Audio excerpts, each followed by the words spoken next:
देखेंगे। पटना से बड़ी खबर, शिक्षा विभाग ने कई महत्वपूर्ण फैसले लिए हैं। नीति निर्धारण के लिए कमेटी का गठन किया गया, तबादला समेत कई नियम के लिए कमेटी बनाई गई। बिहार शिक्षा सेवा के कैडर का पुनर्गठन किया गया। सचिव की अध्यक्षता में 4 सदस्यों की कमेटी का गठन हुआ है। कमेटी 15 दिन के अंदर प्रतिवेदन सौंपेंगी। इस वक्त की बड़ी खबर आपको बता रहे हैं, शिक्षा विभाग की तरफ से ये बहुत बड़ा फैसला लिया गया है। 15 दिन में रिपोर्ट सौंपेंगी कमेटी। शिक्षा विभाग की तरफ से कमेटी का गठन किया गया है। 15 दिन के अंदर जिन्हें रिपोर्ट सौंपना है। कैडर का पुनर्गठन हुआ है। सचिव की अध्यक्षता में 4 सदस्यों की ये कमेटी बनी है, जिसके तहत आगे के काम किए जाएंगे। कुछ जरूरी दिशा निर्देश दिए गए हैं। कमेटी का गठन तबादला समेत कई नियम के लिए बनाई गई है। और इसी बीच राजधानी पटना से ही एक और बड़ी खबर सामने आ रही है। मेडिकल समय की सबसे बड़ी अपडेट है, बिहार के शिक्षा विभाग के द्वारा बड़ी यहां आज शिक्षकों को राहत दिया गया है और खुशखबरी दिया गया है। खुशखबरी यह है कि अब शिक्षकों के अवकाश तालिका में संशोधन किया जाएगा और अन्य सभी प्रकार के यहाँ जो भी शिक्षकों को पहले मिलते आ रहा था राहत, उसे दिया जाएगा। चलिए अभी यहाँ ऑफिशियल नोटिस जारी किया गया है शिक्षा विभाग के द्वारा 2/7/2024 को, और इसमें सभी शिक्षकों का जो शिकायत था उसे मतलब कि निवारण कर दिया गया। उसका देख लीजिए, बिहार सरकार शिक्षा विभाग कार्यालय आदेश, शिक्षा विभाग अंतर्गत बिहार शिक्षा सेवा प्रशासन उप संवर्ग के कैडर के पुनर्गठन, शिक्षकों का स्थानांतरण एवं पदस्थापन, यानी कि यहाँ शिक्षकों का स्थानांतरण और पदस्थापन कैसे होगा, इसमें भी संशोधन होगा। अनुकंपा के आधार पर नियुक्ति कैसे होगा, इसमें भी संशोधन होगा।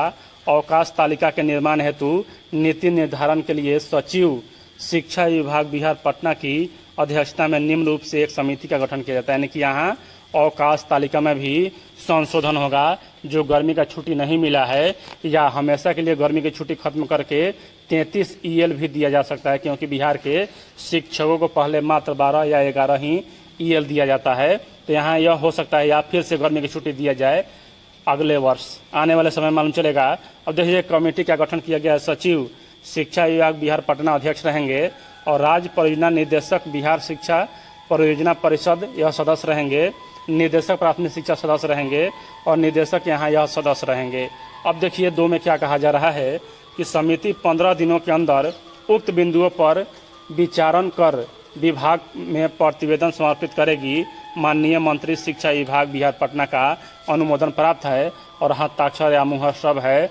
सुबोध कुमार चौधरी निदेशक प्रशासन सह अपर सचिव पटना दिनांक 2/7/2024, यानी कि शिक्षकों के लिए उन तमाम शिकायतों का निवारण हो चुका है जो यह कहते आ रहे थे कि हमें गर्मी की छुट्टी नहीं दिया गया, तो यहाँ हमें दिया जाना चाहिए 33 EL। इस पर बात हो सकता है, स्थानांतरण पर बात हो सकता है, होगा ही क्योंकि इसमें इसका जिक्र किया गया है। अनुकंपा के आधार पर यहाँ नियुक्ति होगा और सबसे बड़ी यहाँ अवकाश तालिका में भी संशोधन किया जाएगा। बड़ी अपडेट है यहाँ। सबसे पहले यहाँ अपडेट आपको बताया जा रहा है, तो चैनल को सब्सक्राइब जरूर कर लीजिएगा सबसे पहले अपडेट जानने के लिए। और यहाँ मतलब कि सभी शिक्षकों के लिए खुशखबरी है कि आपका जो मांग था वह शिक्षा विभाग धीरे धीरे मान रही है, क्योंकि यहाँ अगले वर्ष विधानसभा चुनाव है और किसी प्रकार की यहाँ कोई त्रुटि सरकार नहीं चाहती है कि इसमें कोई त्रुटि हो। तो चलिए, यहाँ यही अपडेट है। ऐसे ही ऑन अपडेट जानने के लिए आप GK मैटर चैनल से जुड़े रहें। पल पल की अपडेट आपको सबसे पहले उपलब्ध कराया जाता है। वीडियो देखने के लिए धन्यवाद। मित्रों, बता दें कि शिक्षा ऐप द्वारा अटेंडेंस बनाने की प्रक्रिया शुरू हुई और उसके साथ ही परेशानियां भी शुरू हो गई।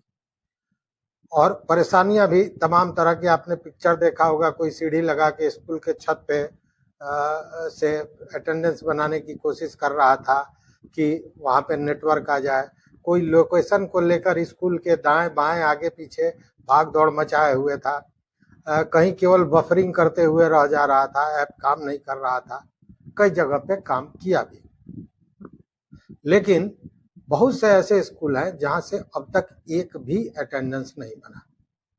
देखिए, इसके पीछे कारण बहुत है। परेशानियां तो हैं, इसमें कहीं शको शुबा नहीं है कि परेशानियां नहीं है।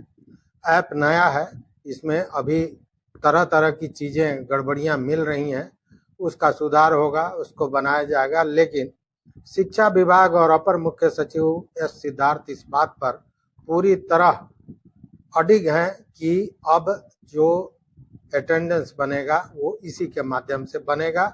और ये जो है शुरुआती दौर है, शुरुआती दौर में परेशानियां होती हैं और इसी के लिए मैंने आपको पहले वीडियो में भी बताया था कि ऐप के साथ साथ रजिस्टर में भी अटेंडेंस बनाना है।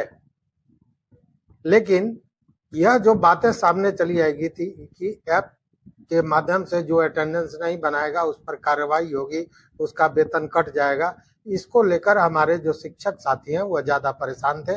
और इसी को लेकर कोई पेड़ पे चढ़ रहा था, कोई दीवार पे चढ़ रहा था, कोई मंदिर की ओर भाग रहा था स्कूल से कि वहां पे लोकेशन आ जाए। तमाम तरह की चीजें आपने देखी हैं और आपने भोगा है, आपने उस परेशानी को का अनुभव किया है। हम तो बैठ के बता रहे हैं, लेकिन आपने अनुभव किया है और ये सारी परेशानियां रही हैं। लेकिन ये जो ऐप है ये अभी शुरू हुआ है, इसकी शुरुआत शिक्षक और प्रधानाध्यापकों को लेकर हुई है। बाद में जब ये सुचारू रूप से काम करने लगेगा तो बच्चों का अटेंडेंस भी इससे बनना है। और इसके लिए जो तमाम बातें आ रही थी कि शिक्षकों के पास मोबाइल नहीं है, बड़ा मोबाइल है, बात भी सही है। देखिए, जो बुजुर्ग शिक्षक हैं, इनकी नौकरी 1 साल 2 साल 1.5 साल बची हुई है, वो अभी भी पुराना वो नोकिया और छोटा वाला मोबाइल रखते हैं, बटन वाला मोबाइल रखते हैं, क्योंकि उनको केवल बात करने से मतलब है। वो सोशल मीडिया पर एक्टिव नहीं होते हैं, उनका फेसबुक और ट्विटर अकाउंट नहीं होता है, एक्स पर वो सक्रिय नहीं होते हैं, तो उनके लिए वो छोटा है और उनके लिए ये परेशानियां बढ़ गई। तो बाद में ये भी पता चला कि सारे स्कूलों को टैब दिया जाएगा और टैब स्कूल को ही लेना है, देख रेख रहेगा डीईओ का, लेकिन स्कूल को ही अपने फंड से टैब खरीदना है और उसी के माध्यम से ये चीजें बनेगी। लेकिन बच्चों के अटेंडेंस की बात तब होगी जब ये प्रक्रिया पूरी तरह दुरुस्त हो जाए और ऐप पूरी ढंग से काम करना शुरू कर दे।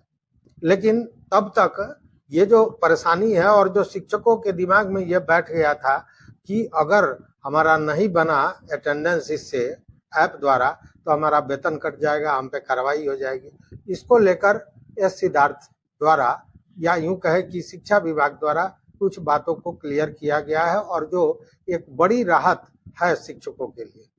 अब क्या कहा गया है शिक्षा विभाग द्वारा और कौन सी बड़ी राहत शिक्षकों को मिली है, यह समझने वाली बात है। देखिए, अब यह कहा गया है कि किसी भी स्कूल का कम से कम एक